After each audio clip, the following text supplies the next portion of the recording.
తరంగాలు తీరం దాటి తరలిపోతున్నప్పుడు. ధారావాహిక 4వ భాగం. రచన పాండ్రంకి సుబ్రమణి. కథాపఠనం మలవరపు సీతారాం కుమార్.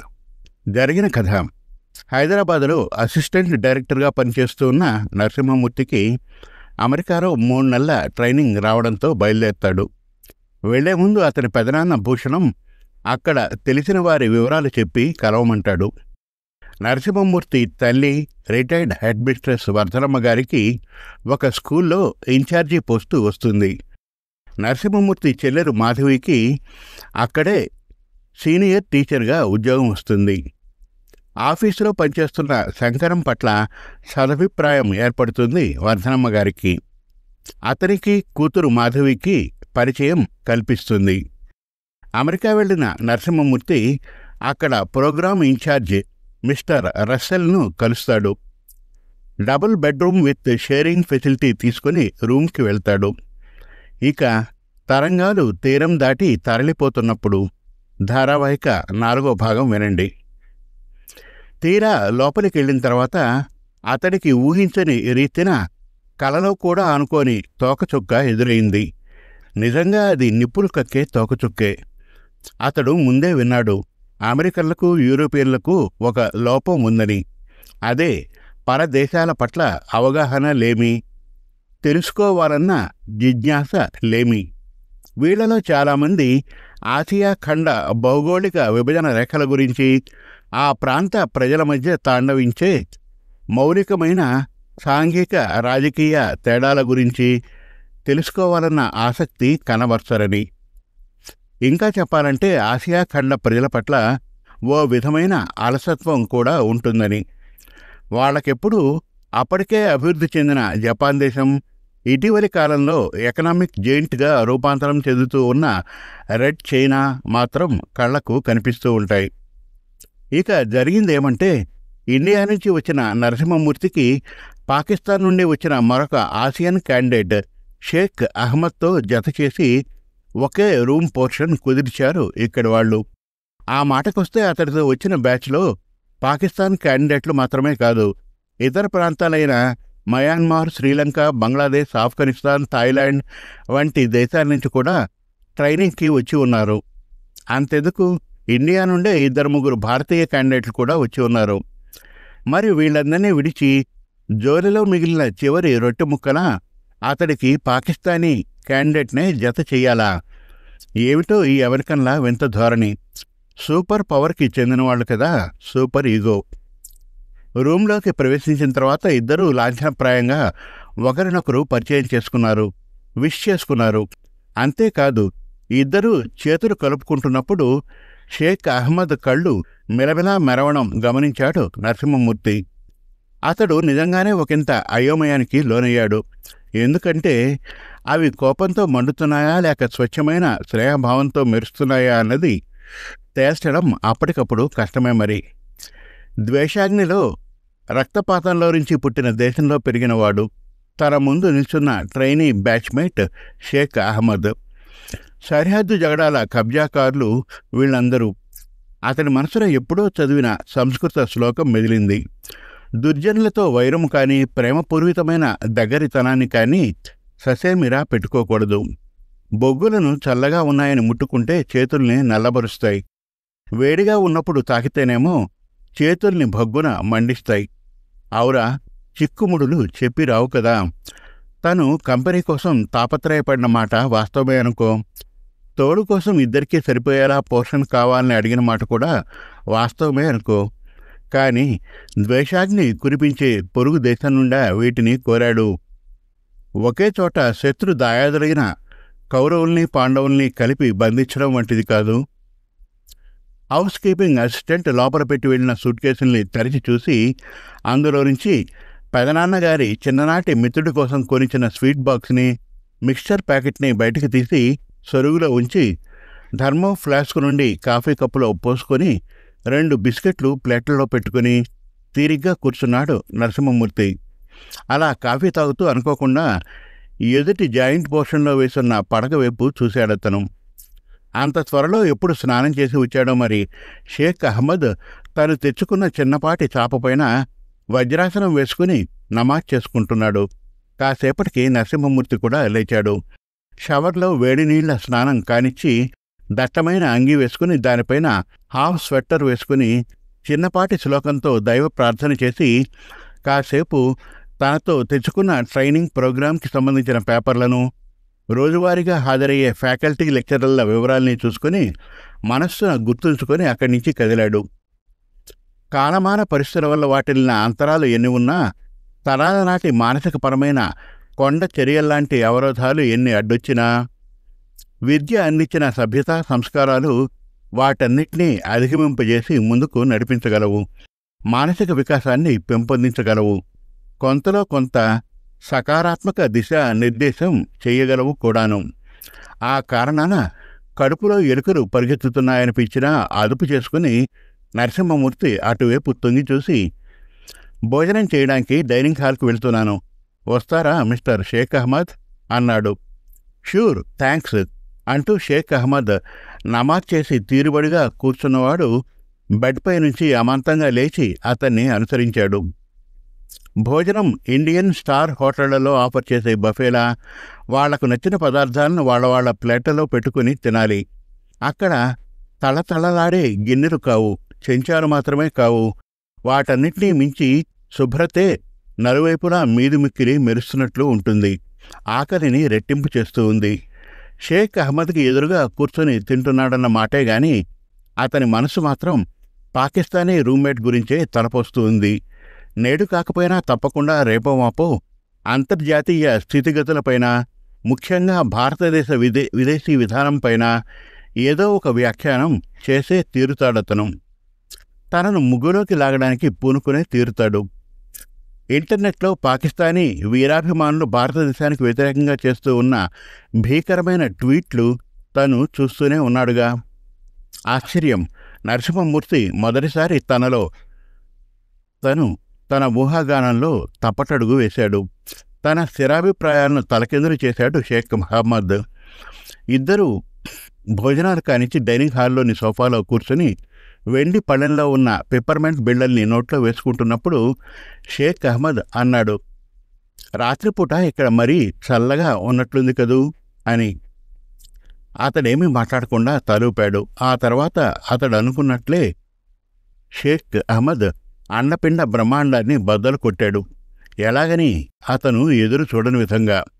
ఒకవైపు హింసాత్మక ఘటనలు చోటు చేసుకుంటున్నా, మరొకవైపు విచ్చలవిడిగా అత్యాచారాలు, దొమ్మీలు జరుగుతూ ఉన్నా స్థిరమైన మీ దేశ వ్యవస్థలోని వ్యవహారం నాకు మిక్కిలి ఆశ్చర్యం కలిగిస్తూ ఉంది.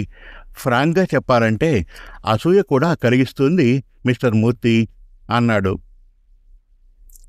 నరసింహమూర్తి వెంటనే స్పందించలేదు. కావాలనే నిదానంగా చూస్తూ షేక్ అహ్మద్ అందరిలా కాకుండా ఆలోచనా పరుల్లా కనిపిస్తున్నాడనుకుంటూ అడిగాడు, ఏ విషయంలో అని. ఇన్ని జాతులు, కులాలు, వివిధ భాషల మధ్య ఉంటూ ఇంకా చెక్కు చెదరకుండా విరసిల్లుతూ ఉన్న మీ దేశ ప్రజాస్వామ్య వ్యవస్థను, ముఖ్యంగా నిలకడగల జ్యుడిషియల్ సిస్టమ్ని తలుచుకుంటే ఇట్ ఈజ్ రియల్లీ అమేజింగ్ అన్నాడు. అదా మీ అసూయ కారణం అని పైకి చెప్పి లోలోన ఇలా అనుకున్నాడు నరసింహమూర్తి. ఇంకేదో లేవదీస్తాడనుకున్నాను. పాకిస్తాన్ దేశం ద్వేషపు బడబాగ్నిలో పుట్టిందన్నది ఎవరూ కాదనలేని వాస్తవం. తరాలు మారుతున్నా ఇంకా ద్వేషంలోనే మగ్గుతూ ఉంది. ద్వేషాగ్నిని మరలా పెంచుతూనే ఉంది. అలాంటప్పుడు ప్రజాస్వామ్య వ్యవస్థలోని సమభావాలను, సామాజిక వ్యవస్థలోని ప్రామాణిక విలువల్ని ఎలా అలవర్చుకోగలదు? పర దేశస్థుల పట్ల, పరమతాల పట్ల సహనభావం ఎలా చూపించగలదు? అలాగని ఇప్పుడు కూడా ఇన్ని సామాజిక అస్తవ్యస్తాల మధ్య ఉదార స్వభావం కల కళాకారులు, సాహితీవేత్తలు, పత్రికా విలేకరులు ఆ దేశంలో లేకపోలేదు. కానీ వాళ్ళందరూ నేతి బీరకాయలోని నేతిని తీయడమంతా. అంతదాకా ఎందుకు? సరిహద్దు గాంధీ ఖాన్ అబ్దుల్ గఫార్ ఖాన్ని వీళ్ళెలా చూశారో, ఆయనెందుకు తన చివరి రోజుల వరకు కాబూల్లో తల దాచుకున్నాడో జగతికి తెలియని విషయమా? అప్పుడు ఇప్పుడు అని కాదు, ఎప్పుడు భారతదేశానికి సానుకూలంగా గోచరించే ఏ అంశాన్ని భరించగల స్థితిలో ఉన్నదా ఆ దేశం? ఇది కాదనలేని వాస్తవం. ఆవేశానికి లోనైన అతడి మనస్సు అతన్ని అదుపు తప్పనివ్వకుండా చూసుకుంది. అతడలా ఆలోచిస్తూ లేచి నిల్చునే లోపలే షేక్ అహ్మద్ మళ్లీ అందుకున్నాడు. ఈ ఒక్క కారణం వల్లనే కాబోలు ప్రపంచ దేశాల్లోని పబ్లిక్ ఒపీనియన్ చాలా వరకు భారతదేశానికి అనుకూలంగా బలపడుతూ ఉంది. అప్పటికీ అతడేమీ అనకుండా తలెత్తి చూశాడు. భారతదేశ పరిపాలనా వ్యవస్థకు భావ సారూప్యానికి పునాదులు వేసింది ఎవరనుకుంటున్నారో మరి?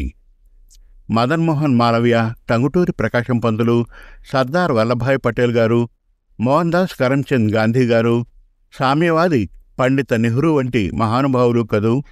ఒకరా ఇద్దరా, ఎందరో మహానుభావులు. అటువంటి మహానుభావుల వరవడి వల్లనే కదా పరమత సహనం భారత రాజకీయ సంస్కృతిలోనే ఇమిడిపోయి విరాజిల్లుతూ ఉంది.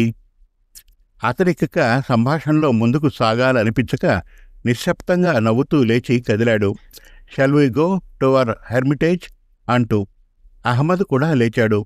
తన రూమ్మేట్కి వేడి వాడి సంభాషణ అంటే అంతగా గిట్టదని గ్రహిస్తూ. ఇక్కడ ఇండియాలో శంకరం వారం రోజుల పాటు పూణేలోని వర్క్షాప్కి హాజరై సెలవు దినంగా వచ్చిన ఒకరోజు ఎడబాటుని ఉపయోగించుకొని చల్లని పచ్చని ఆ చుట్టుపక్కల ప్రదేశాలను తిరిగి చూసొచ్చాడు. సాంగ్లీ సరిహద్దున రత్నగిరి కొండల తాపున ఛత్రపతి శివాజీ మహారాజు స్వయంగా నిర్మించిన కోటల్ని, విఘ్నేశ్వరుడి ఆలయాన్ని దర్శించి మనస్సుని తాజాదనంతో ఉత్తేజంతో నింపుకొని ఊరు చేరాడు. మర్నాడు డ్యూటీకి రిపోర్ట్ చేసి వర్క్షాప్లో చర్చకు వచ్చిన వివరాలను, ఆచరణయోగ్యమైన అంశాలను లిఖిత నోటు ద్వారా ప్రిన్సిపాల్కి సమర్పించి మరొకమారు మర్చిపోకుండా ఆఫీస్ ఇన్ఛార్జి వర్ధనమ్మ గారిని కలుసుకొని ఆమెకు థ్యాంక్స్ చెప్పి పెండింగ్ పేపర్లు పూర్తి చేయడంలో నిమగ్నుడయ్యాడు.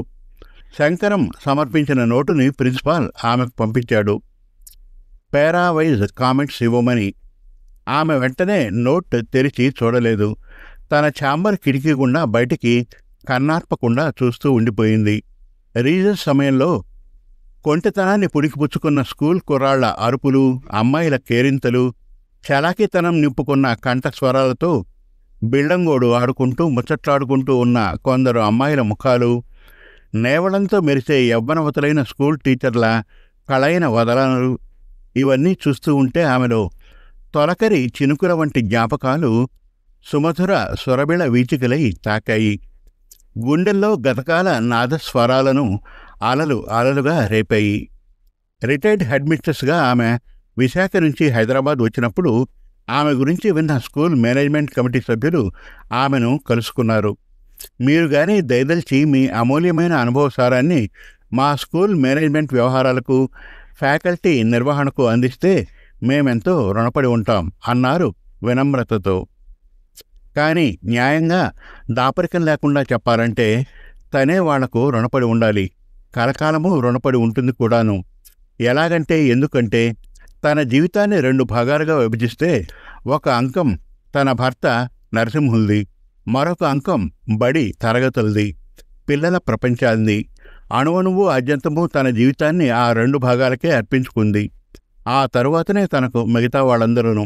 అటు భర్త నరసింహులుగానే తనకు దూరమయ్యాడన్న తలంపు వస్తే తనిక బతకలేదు. ఇటు పిల్లల సందడి తన జీవన ప్రాంగణాన సతతము వినిపించకుండా పోతే తన జీవన నేపథ్యానికి పరమార్థమే కోల్పోతుంది. చెట్టు మాని కింది భాగం భర్త అయితే పైభాగం స్కూలు జీవితం. గృహిణిగా, ఉపాధ్యాయునిగా తన బిడ్డలిద్దరూ ఆ మానుకి ఇరువైపులా విస్తరించే కొమ్మలు మాత్రమే. వయస్సు వికసించనారంభించినప్పుడు, పెళ్లి పేరంటాలు దరి చేరినప్పుడు ఆ 2 కొమ్మలు మరొక దిక్కున విస్తరించుకుంటూ పోవడం ఖాయమే కదా. అంతవరకు జరిగింది, ఇకపైన జరగబోయేది, ఇప్పుడు జరుగుతున్నదంతా ఆది మధ్యాంతరహితమైన కాలభౌరవుడైన ఆ పరమాత్ముడికే కదా విదితం. ఆమె అలా పిల్లల అలికిడిలోని కెరటాలు చూస్తూ పరవళ్లు తొక్కే ఉత్సాహపూరిత గొంతులు వింటూ ఉన్నప్పుడు ఆమెలో ఓ విధమైన ఉద్వేగ భావం చెలరేగుతుంది. మధుర మనోజ్ఞ మాధవ రాగం మనసంతటా చోటు చేసుకుంటుంది. తనకు తెలియకుండానే ఏదో అదృశ్య శక్తికి లోనైనట్లు తటార్న సీట్లో నుంచి లేచి నిల్చుంటుంది. వేగంగా వెళ్ళి తన బాహువుల్ని అరటి బోదల్లా పరిచి వాళ్లను తనివితీరా వాటేసుకోవాలనిపిస్తుంది. అప్పుడు పెద్దరికం అడ్డు వచ్చి ఉన్నపళాన ఉద్వేగాన్ని ఆపుకొని మళ్లీ తన సీట్లోకి చేరబడిపోతుంది. అక్కడున్న చాలామందికి తెలిసింది ఒకటే, తను భోజనం చేయడానికి, సేద తీర్చుకోవడానికి తనకు విడిగా రెస్ట్ రూమ్ ఒకటుందని. కానీ మరొకటి వాళ్లకు తెలియదు. ఆమె పర్సనల్ అసిస్టెంట్ని బయటకు పంపించేసి కూతురు మాధవిని కూడా ఎక్కువసేపు తనతో ఉండకుండా తోటి పంతులమ్మలతో, లేడీ స్టాఫ్తో కలివిడిగా ఉండమని ఉపదేశిస్తుంది. ఉదాసీనతకు చోటివ్వకుండా, సీనియారిటీకి అధిక ప్రాముఖ్యత ఇవ్వకుండా వాళ్ళు తెచ్చుకున్న వాటిని పంచుకోమని చెబుతూ కలివిడిగా కళకళలా ఉండేలా చూసుకోమని పంపించేస్తుంది. ఆ తర్వాత యవ్వనప్రాయ మధురోహల్లో హాయిగా తేలిపోతూ తన ఛాంబరికి ఆనుకొని ఉన్న వేప, నేరేడు చెట్ల నీడన కూర్చొని పరధ్యాన నిమగ్నురాలై తను తింటుందని అక్కడి వాళ్లకు తెలీదు. మొన్నటి వరకు కొన్ని సంవత్సరాల పాటు స్నేహ మాధుర్యాలను పంచుకుంటూ ఊసురాడుకుంటూ గడిపిన తోటి టీచర్ల మాటల్ని, వాళ్ల చిలిపి చేష్టల్ని నెమరు వేసుకుంటూ భోజనం ముగిస్తుంది.